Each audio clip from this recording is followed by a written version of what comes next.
18:44. En el regreso, el doctor, nuestro columnista, Augusto Arias. Hola Augusto, ¿qué tal? ¿Cómo estás? Hola Olga, buenas tardes o buenas noches ya. Sí. ¿Cómo andas? Bien. Bueno, la idea era continuar lo que habíamos esbozado, conversado genéricamente el miércoles pasado, en relación a propuestas o alternativas o hipótesis de modificación del sistema de representación. Sí. Entendiendo que hay un reclamo de la sociedad en el sentido de requerir mayor participación. Esto sería una continuación de la línea sentada en la reforma del año 94, estableciendo mayor participación. Pero, sin embargo, tenemos que, bueno, cuando se incorpora el tercer senador, por ejemplo. Claro. Esto es un ejemplo. Sin embargo, creo que se está solicitando mayor representación en la Cámara de Diputados, atendiendo a segmentos que integran la sociedad. Nuestra Constitución habla de representantes del pueblo. Sí, Augusto.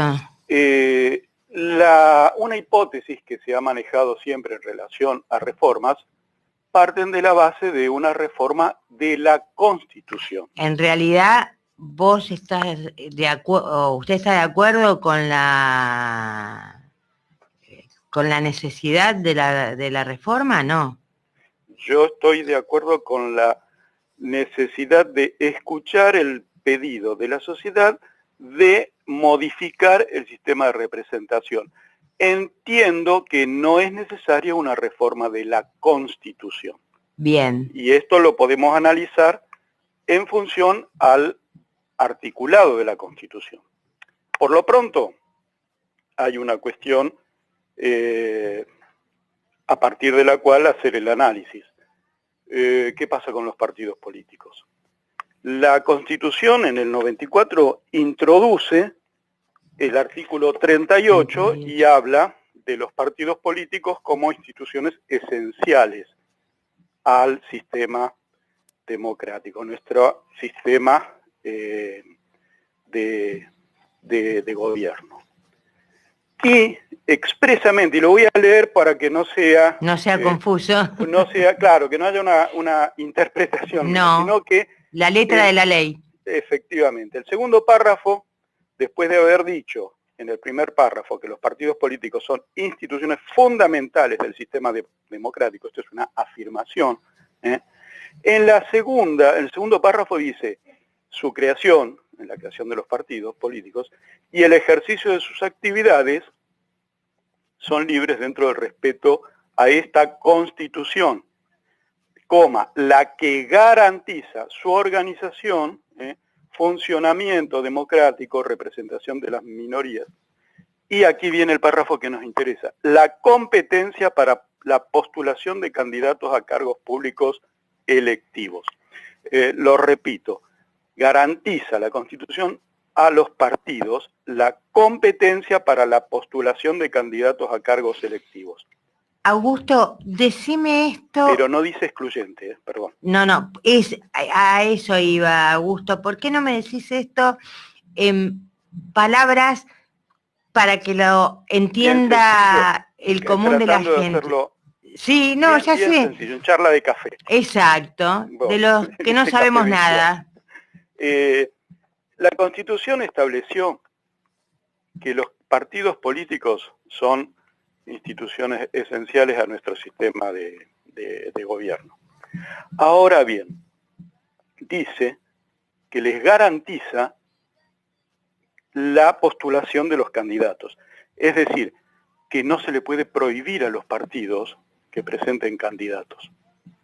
Perfecto. Pero no dice, el constituyente no puso la palabra excluyendo o de manera excluyente. Es decir, no dijo, solamente los partidos pueden ser los que postulen. Bien. A lo que voy es que con esta interpretación, en este entendimiento que estamos ahora conversando, en esta línea de trabajo, las organizaciones sociales, las organizaciones profesionales, los gremios, los representantes del trabajo, etcétera. Los agrarios, el agro, los gremiales, efectivamente, el sector del trabajo, los empresarios. En términos generales, podrían establecer formas de postulación de candidatos. Creo que sería la representación ideal. Sí. Y entiendo que no hay necesidad de una modificación de la Constitución porque tenemos un antecedente que es el del cupo femenino. Claro. La ley establece, ¿la ley qué es? La ley es la forma de reglamentar los derechos y las garantías que establece la Constitución. Entonces, así como tenemos el cupo, podemos por vía de ley establecer el modo en que el pueblo puede elegir sus representantes, no solo por número, no solo por cantidad, sino también por segmentos de los distintos actores de la sociedad, de las distintas disciplinas, actividades que hay. La variedad la variedad de personas. Esto sería motivo, lo que sería el pueblo, la nación, de la nación. Dígame, ¿por qué no podemos tener sentados representación del trabajo en sentido amplio? Porque el trabajo no es solamente el trabajador. El trabajo también es el hombre que desarrolla la empresa. Es decir, el trabajo es el equipo de empresarios y trabajadores. Y usted tiene ahí además los recursos naturales, en fin, es un conjunto, una visión grande. ¿Por qué no pueden tener representantes propios, postular propios representantes? Creo que es un mecanismo viable. Por supuesto, no tenemos una cantidad de diputados equivalentes en todas las provincias. Es decir, hay distritos grandes con mayor cantidad de población y por ende mayor cantidad de diputados y distritos chicos. Bien, pero en los distritos grandes se puede hacer, se podría construir una forma. De todas maneras, cualquier reforma sobre algo tan importante no puede ser hecha sino con la discusión en la sociedad, el análisis por la sociedad, los debates y el entendimiento, la afirmación de la gente, de la sociedad, de que esto es necesario. ¿Cuál sería la consecuencia? Yo creo que tendríamos entonces una mejora en la producción legislativa, una mejora en la calidad de representación, por cuanto expresarían el sentir de su propio sector. Es decir, suprimimos el tercero intermediario, esto lo habíamos conversado el miércoles, ¿no es cierto? Suprimir el tercero intermediario y que sean directamente los interesados, los representantes de los... Refresquemos un poco del tercero, sobre el tercero... Y habíamos hablado sobre que en nuestro sistema de representación existe, en el proceso de sanción de las leyes, lo que se llama los sectores de interés, de presión, lobbies. Los lobbies, exacto. El lobby. Muchas veces, entonces, el representante pasa a ser... Tiene que estar dentro del poder legislativo, no fuera de él. Sí, así es. Yo creo que sería un avance en la mejora de la calidad de quienes se sienten en estos lugares de decisión, con consecuencias de incidencia en la vida de todos. Porque además sería más claro, más limpio.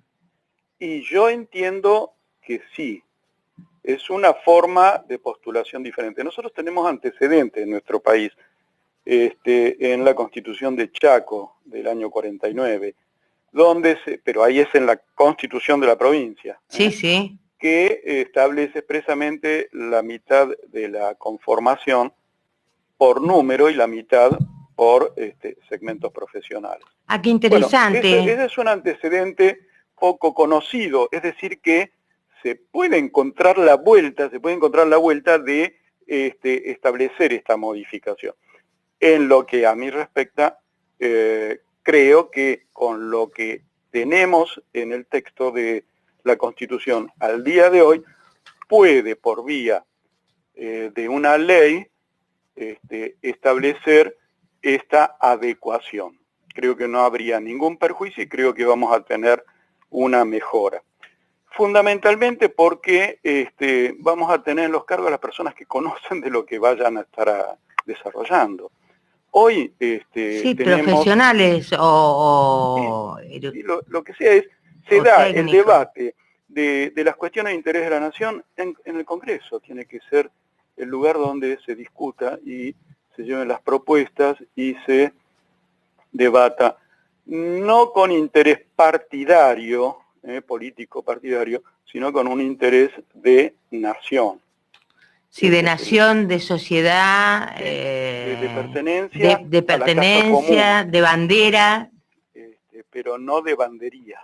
No, estamos hablando de bandera nacional, no de banderías. Así es. Entonces, bueno, creo que es una forma viable y lo podemos desarrollar haciendo un esbozo incluso de cómo podría ser un proyecto de modificación, conversándolo con distintos protagonistas, haciendo una especie de... Armando equipos. Efectivamente, aquí con la radio, entonces exponer desde distintos sectores una visión sobre cómo podría ser trabajado esto. Usted fíjese, las organizaciones sociales no tienen protagonismo, tienen un protagonismo importante. Sí, y bueno, ¿por qué no pueden tener su diputado? Y así qué punto interesante, en cada uno de los segmentos. Es decir, la idea siempre es tener las distintas expresiones dentro del sistema y no por afuera.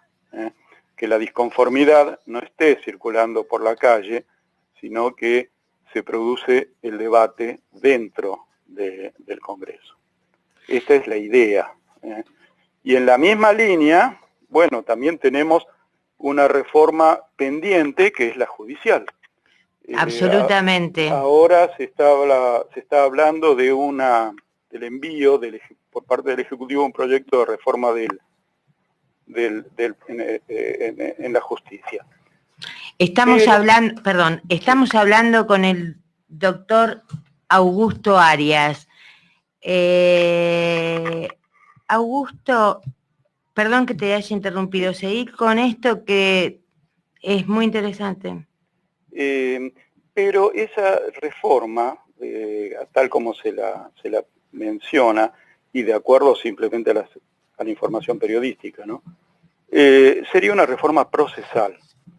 Y yo creo que la gente lo que está pidiendo es una reforma de otra naturaleza, no una cuestión de maquillaje, sino una reforma profunda. Y donde los jueces, los fiscales sean personas que interpreten el sentir de la sociedad, que sientan como la sociedad, con los mismos valores de la sociedad. Augusto, necesito hacerte un par de preguntas más, pero nos llega la tanda. Te voy a preguntar, para que me contestes después de la tanda, ¿vos creés que se cumplen las leyes, que las leyes que sanciona el Congreso se cumplen? Bueno, lo conversamos después de la tanda. 04, 10 grados, regresamos con el doctor Augusto Arias. Bueno, Augusto, ¿seguimos? Bueno, la cuestión de la pregunta que usted ha formulado, en términos generales, nosotros tenemos que cuando la norma, la ley, es sentida por la sociedad la acata. Cuando hay situaciones que la ley, del sentir de la gente, de que la ley no corresponde con sus expectativas, usted tiene expresiones de cierta desobediencia. Mire, mañana hay una convocatoria a romper cuarentena, por ejemplo. Siendo que hace unos días ha fallecido una de las personas que movilizaba o promovía, difundía la salida de la gente a la calle. Sí, me parece escandaloso, pero bueno. Y estamos hablando de una norma, porque la cuarentena ha sido impuesta por el modo previsto en la Constitución para establecer las conductas que deben tener las personas en estas circunstancias. Y otro tema para otro momento sería por qué no se toma acción o represalia en estos casos, ¿no? Pero bueno, es muy complicado, muy difícil asumirlo así. No se puede, en mi opinión, ejercer una actitud violenta por parte del Estado, ¿no? Sino que tiene que haber mayor conciencia. Yo creo que son mayor compromiso social, ¿no? Y los propios miembros de las familias de estas personas quienes le tienen que estar diciendo, por favor, ¿no ves que esto es en serio? ¿No ves que esto es grave? ¿No ves que lo que vos haces, tu conducta imprudente, de una mirada tal vez individualista o tal vez de una bronca con fundamento, la salida nos pone en peligro a todos? Bueno, sí. Yo creo que la persuasión es lo que debe hacer, de lo que debe primar acá. No sé qué cantidad de gente podrá reunirse mañana, pero no es lo inteligente concurrir a esas convocatorias. No, estoy totalmente de acuerdo. Y nos pone en una situación de retroceso a todos. Quien va a la convocatoria está perjudicando al comercio, está perjudicando a la producción, está perjudicando al que trabaja. A todo el país, a toda la población. Y sí, a la economía, por supuesto, porque a la salud. Implica más enfermos, más contagios y por ende mayor cuarentena. La forma de terminar esto es que cada uno cumpla con lo que se le pide, porque no es que se le pide a la gente que quedate en tu casa solamente chupándote el dedo. No, la actitud, la acción que se te pide para combatir esto es que te quedes en tu casa. Responsablemente. Sí, esa es una acción, no es que se te dice no hagas nada, no, se te pide que hagas, que te quedes y que te quedes en tu casa. Sí, que verdaderamente es un sacrificio, pero es lo único que podemos hacer. Los científicos y los especialistas han concluido que esta es la única forma de combatirlo. Entonces, ¿qué es lo inteligente? Bueno, los que no somos conocedores de las cuestiones de medicina y de infectología y de manejo de salud, tenemos que obedecer y agradecer que tenemos personas con ese conocimiento que imparten sanamente las conductas que tenemos que tener para cuidarnos. No sé si ahora, pero en algún momento quisiera que hablemos de la reglamentación de las leyes. Bien, con mucho gusto. Me parece que... Y a veces entre la ley y el momento de la reglamentación hay una distancia y el espíritu con el que fue sancionada, el objetivo tenido en mira por el legislador, en ese proceso, en ese decreto reglamentario, que es lo que permite la aplicación, a veces hay alguna pérdida o se diluyen algunas cosas. Sí, es un tema... o cambia la situación. Interesante y es un tema que merece sí ser difundido, porque mucha gente dice, pero si está la ley. Sí, pero no está la reglamentación. Pero no está la reglamentación, o la reglamentación ha tergiversado en algún punto, lo que dice la ley. Sí, es un tema muy interesante. El proceso de formación de las leyes, es decir, de las reglas de conducta, del juego de vivir en sociedad, es muy interesante. Esto es filosófico. No, eso amerita un tratamiento dentro de una futura reforma educativa. Y sí. Porque tenemos que tener los chicos van creciendo naturalmente y van a ser ciudadanos. Tienen que tener participación.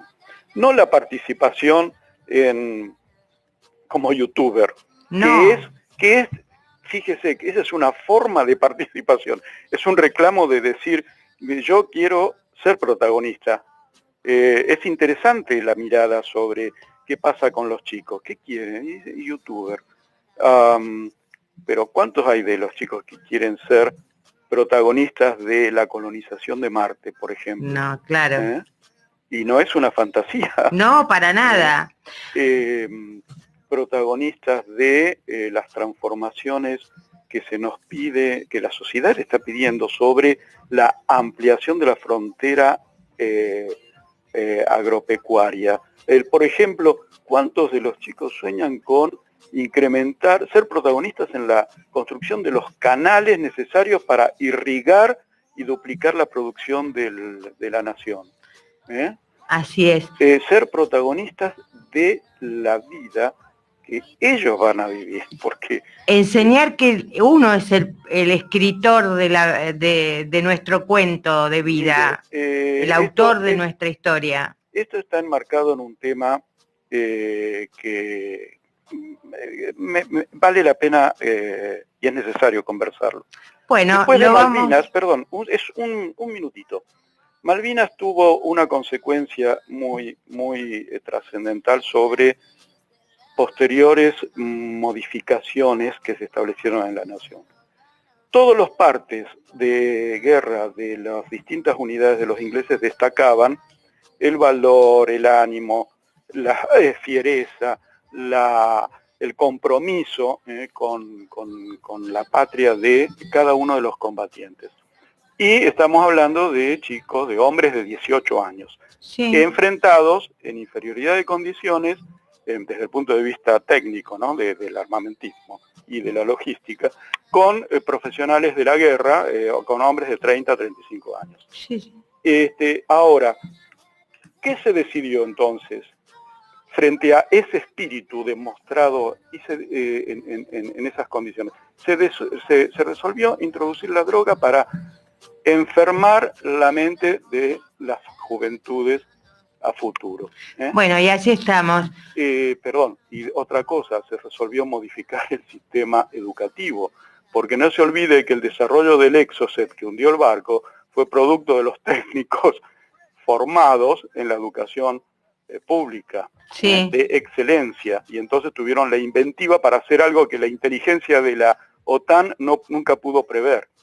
Y la tercera consecuencia fue la reforma del sistema militar, suprimiendo el servicio militar, el conscripto, que es el concepto de pueblo en armas, de ciudadano que se arma para defender su patria, el país, su familia, su Dios, su tierra, su tradición.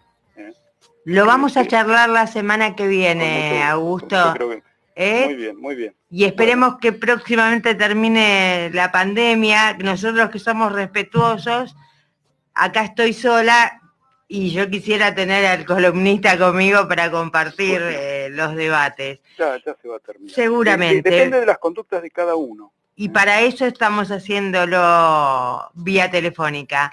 Un abrazo y hasta la semana que viene. Adiós. Adiós. Hablábamos con el doctor Augusto Arias, abogado, y nuestro columnista.